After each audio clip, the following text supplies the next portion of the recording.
یہی معاملہ ہے، اور صرف یہ عمران خان صاحب کا معاملہ نہیں ہے، یہ پاکستانیوں کا ایک عام معاملہ ہے، لیکن اور ظاہر ہے کہ اتنا پرانا معاملہ ہے، بینک ریکارڈ نہیں ملے گا، ٹرانزیکشنز کی اسپیسیفک ڈیٹیلز نہیں ملیں گی، عمران خان صاحب کے پاس نہیں ملے گا، تو عدالت کا اور قانون کا پیٹ نہیں بھرے گا اور اس سے مسئلہ پیدا ہوگا. کیونکہ اگر یہی آرگومنٹ ہے جناب نواز شریف دیں، ان کے اہل خانہ دیں کہ بھائی یہ 25 سال پرانا معاملہ ہے، 30 سال پرانا معاملہ ہے، بینکنگ ریکارڈ نہیں مل رہا، وہ بینک نہیں ہے.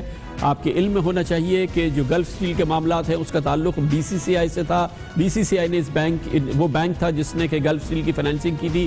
بی سی سی آئی کو لپٹے ہوئے ختم ہوئے دہائیاں گزر گئی ہیں، اور یہ پوائنٹ آ سکتا ہے، نواز شریف کے خاندان کہہ سکتے ہیں کہ بی سی سی آئی کے معاملات تھے، اس کا کوئی ریکارڈ اویلیبل نہیں ہے، جیسے کہ جناب عمران خان کہہ رہے ہیں کہ وہ بینک نہیں ہے جس میں جمائمہ کا اکاؤنٹ تھا اور وہ ریکارڈ نہیں ہے. اس لیے یہ معاملات بہت گمبھیر ہیں، لیکن قانون کی نظر میں اور عدالت کی نظر میں اگر اس کے جواب نہیں ہیں تو اس کی کاسٹ بھی ہو سکتی ہے. اور عمران خان نے آج اپنے اسی انٹرویو میں کامران شاہد کے ساتھ کہا کہ وہ کاسٹ پے کرنے کے لیے تیار ہیں. اب دو اگر اس میں سے وہ نہیں مل رہی تو آپ ڈسکوالیفائی نہیں ہوں گے اس پہ؟ ہو ہی اگر ہوتے تو what would be your reaction? اگر ہو ہی نہیں سکتا، لیکن اگر ہو گیا، اگر چلے پاکستان میں کچھ بھی ہو سکتا ہے، اگر ہو سکتا ہے، میں یہ قربانی دینے کے لیے تیار ہوں بنسبت کہ گاڈ فادر کرپشن کا یہ بھی فارغ ہو.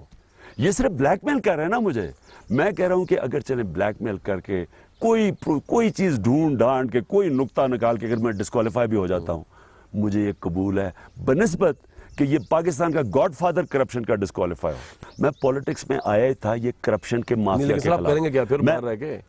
باہر بیٹھ کے آواز بلند کروں گا، مجھے کیا فرق پڑتا ہے. یہ ہے آج کا بہت اہم انکشاف، بہت اہم معلومات جو جناب عمران خان نے خود شیئر کی کہ مکمل ریکارڈ اویلیبل نہیں ہے. اور یہ اس وقت معاملہ سامنے آیا ہے جب سپریم کورٹ آف پاکستان میں تحریک انصاف کے چیئرمین کی جانب سے آف شور کمپنیز بنی گالہ کی زمین خریدنے سے متعلق 14 سوالات پوچھے گئے ہیں، اور ان 14 سوالات کے جواب اضافی دستاویزات کے ساتھ آج جمع کرائے گئے ہیں عمران خان کی جانب سے. مگر اس میں ایک بڑا ہول ہے جو جناب عمران خان نے بتایا کہ وہ مکمل ریکارڈ نہیں ہے. کل عدالت اس کی جانچ پڑتال کرے گی، لیکن عمران خان کو 14 سال پرانا ریکارڈ نہیں مل پا رہا، اس لیے عین ممکن ہے کہ عمران خان کی منی ٹریل کی تحقیقات کے لیے بھی کوئی جے آئی ٹی بنے. اور عمران خان کے تحریری جوابات کے حوالے سے دیکھتے ہیں کہ کیا بات سامنے آتی ہے. اس سے پہلے ان کی جانب سے کہا گیا ہے کہ پاکستان سے کوئی پیسہ باہر نہیں گیا. دستاویز سے یہ بات ثابت نہیں ہوتی کہ رقم جمائمہ خان نے لندن سے بھی بھیجی، لیکن حقیقت یہ ہے کہ جمائمہ خان نے لندن سے رقم بھجوائی، اور لندن سے بھیجا گیا پیسہ پبلک منی نہیں تھا. رقم کا لین دین میاں بیوی کے درمیان ہوا، تو منی لانڈرنگ کا سوال نہیں ہے. عمران خان کی جانب سے جواب میں بتایا گیا ہے کہ راشد خان کے پہلے بینک لیٹر میں غیر ملکی کرنسی کو پاکستانی روپے میں تبدیل کرنے کا بتایا گیا. راشد خان کے دوسرے بیان میں جمائمہ خان کی سے رقم بھیجوانے کا ذکر ہے. آف شور کمپنی کا کوئی ریٹرن نیو جرسی میں فائل نہیں کیا گیا، تمام ریٹرنز برطانیہ میں فائل کیے گئے. لندن فلیٹ کی فروخت سے پہلے فائل کیے گئے ریٹرن کا ریکارڈ ڈھونڈنا ممکن نہیں ہے. بنی گالہ اراضی طلاق سے پہلے اپریل 2002 سے مارچ 2003 تک جمائمہ خان کے نام سے ہوئی، اس لیے شوہر کے خانے میں عمران خان کا نام تھا. یعنی کہ ان تمام 14 سوالوں میں سے صرف ایک وہ جواب ہے، یعنی کاغذات میں جمائمہ خان کے ساتھ عمران خان کی نام کی وجہ، جس پر لگتا ہے کہ شاید عمران خان عدالت کو مطمئن کر سکیں. لیکن وہ 13 سوالات جو ہیں جو کہ بچ جاتے ہیں وہ بہت ہی مشکل سوالات ہیں. ہم یقین سے نہیں کہہ سکتے کہ ان تمام 13 سوالات کے تسلی بخش جواب سپریم کورٹ آف پاکستان کو دے دیے جائیں گے. وہ سوالات کیا ہیں ہم آپ کو بتاتے ہیں. چیف جسٹس ثاقب نثار نے عمران خان کی آف شور کمپنی اور بنی گالہ کی زمین خریدنے سے متعلق 14 سوالات کیے. سوال نمبر 1، بنی گالہ کی زمین پہلے لی گئی، لندن سے رقم بعد میں آئی، ادائیگی پہلے کیسے کر دی گئی؟ سوال نمبر 2، ثابت کیسے ہوگا کہ راشد علی خان کے اکاؤنٹ میں پیسے کب اور کہاں سے آئے؟ سوال نمبر 3، راشد خان نے جائیداد کے لیے خود سے رقم نہیں دی تو ادائیگی کے لیے پیسہ کہاں سے آیا؟ سوال نمبر 4، راشد خان کی اکاؤنٹ ٹرانزیکشن میں 2 جگہ جمائمہ کا نام ہے، باقی رقم کس نے بھیجی؟ سوال نمبر 5، طلاق کے بعد جمائمہ کے نام زمین منتقلی اور کاغذات میں زوجہ عمران کیوں لکھا گیا؟ سوال نمبر 6، جمائمہ کو قرض کی واپسی نیازی سروسز کمپنی نے کی تو یہ کمپنی بے معنی کیسے ہوئی؟ سوال نمبر 7، جمائمہ نے رقم جولائی 2002 میں بھیجی، اس سے پہلے زمین کیسے خرید لی گئی تھی؟ سوال نمبر 8، جمائمہ نے جو اضافی رقم لندن سے بھیجی وہ راشد خان نے عمران خان کو کیسے دی؟ سوال نمبر 9،